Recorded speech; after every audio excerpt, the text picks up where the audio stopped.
હાલો નમસ્કાર પ્રણામ મારા હાવત જેવા ખેડૂત મિત્રો, હું તમારો સાગર પટેલ, નવી પેઢી અને નવી બુદ્ધિનો ખેડૂત. મિત્રો ઘણા ભાઈઓના એવા મેસેજ છે ખેડૂત ભાઈઓના કે સાગરભાઈ કંઈક નવું લાવો. ભાઈ આપણી પાસે એટલી બધી નવી આઈટમ છે કે 365 દિવસ રોજ એક વિડીયો બનાવો ને તો એ આપણી પાસે પૂરું થાય એમ નથી. એટલી બધી નવી આઈટમ આપણી પાસે બગીચામાં છે. આજે એવું જ કંઈક નવું બતાવું છું. કદાચ તમે જોશો ને તો તમે તમારી આંખે જોશો ને તો એ નહીં માનો, એવી એક વસ્તુ સરસ લઈને આવ્યો છું, બતાવું. મિત્રો આ છે આપણે મરીનો રોપો, મરી, કાલી મિર્ચ, તીખા, આ એનો રોપો છે, બરાબર. હવે આ એનો બીજો રોપો. આમાં મરી ચાલુ થઈ ગયા છે, જો આ નવો ફાલ છે, બરાબર. રોપાની સાઈઝ ચેક કરો, કદાચ અડધા ફૂટનો રોપો છે.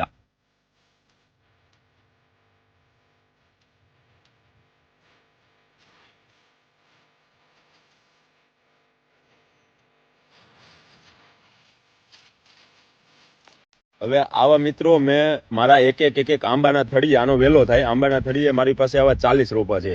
ઓલરેડી 40 રોપા વાવેલા છે, 2 વર્ષના થયા છે, મરી ચાલુ થઈ ગયા છે. હવે આનું મેન માર્કેટ છે અમદાવાદ માધુપુર. આજનો ભાવ 700 થી ને લઈને કંઈક 1100 રૂપિયા પર કેજી, કિલોનો ભાવ એવો છે, બરાબર. આવું કંઈક વાવો નવું. હવે ઈ આપણે 800 કે 500 રૂપિયા ખાલી ભાવ ગણશું ને, 500 રૂપિયા કિલોના, તો એ 5000નું 10 કિલો ને 20000નું 1 મણ થયું. સમજો છો તમે? આને પણ કોઈ વસ્તુની કઈ માવજત નથી, કોઈ વસ્તુની જરૂરિયાત નથી, દવા છંટકાવનો સાવ મફતમાં થાય છે. અને રોપા જોતા હોય તો આપણી પાસે અવેલેબલ છે. અને ખાસ મારો હેતુ ખેડૂત મિત્રોને પૈસાવાળા બનાવવાનો છે, નહીં કે હું મારા રોપા વેચીને કમાઉં. મારે ઠાકરની 4 હાથની દયા છે ભાઈ, 4 હાથે મારી ઉપર ઠાકર વરહે છે, બરોબર. એટલે પૈસાના હેતુથી હું નથી બનાવતો. મારા રોપા વેચાય એટલે, નો વેચાય તો કાંઈ નહીં. પણ જોતા હોય અને કઈ વધારે માહિતી જોતી હોય તો મને મેસેજ કરજો. નમસ્કાર પ્રણામ મારા હાવત જેવા ખેડૂત મિત્રોને. રાજકોટ ભાવનગર હાઈવે ઉપર આવ્યો તો વચમાં જંગવડ ગામ આવી ગયું, તો યાદ આવી ગયું કે આ સાગર પટેલ નું ગામ છે. તો ગોતતો એની વાડીએ પૂગી ગયો. ચેક કરો ઓલા બંસી કહું સાગરભાઈ વાત કરતા 1400 થી 1800 ના મણ જાય. હવે સાગરભાઈ મહેનત કરે, જીવામૃત બનાવે છે તડકાના. બતાવો એકવાર, બતાવો. જીવામૃત પેલી ધારનો માલ છે યાર. 100 રૂપિયાનું લીટર એ મળતું નથી. કોઈને એવો ફાકો હોય તો કાઢી નાખજો. મળે છે, નામ છે, અમને બનાવતા આવડે છે, બનાવતા આવડતું એના માટે સારી વાત છે.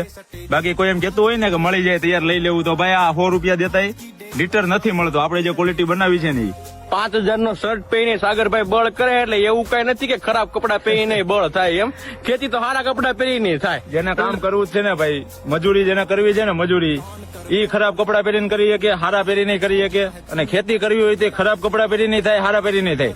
એવું નથી કહેતો બધા મારી જેમ 5-5 હજારના શર્ટ પહેરો, પણ વ્યવસ્થિત કપડા પહેરીને આપણાથી કામ થાય. ભાઈ આપણે આપણું કારખાનું છે આ, બરાબર. હવે તમે જે કઈ ધંધો કરતા હોય ત્યાં તમે જેવા તેવા લગર ફગર કપડામાં જાઓ છો, નથી જતા ને? તો આપણું કારખાનું છે. વ્યવસ્થિત ટકાટક થઈને જાવ. તડકો લાગે, ચશ્મા પહેરી લ્યો, માથામાં ટોપી પહેરી લ્યો, કરો. અને આપણા જેવા યુવા વર્ગ જોડાય ને ખેતી, તો જ ખેતીનો ઉદ્ધાર થાય એમ છે. બાકી ખેતીનું ભેગું નથી થાય એમ ખેતીમાં અત્યારે કઈ.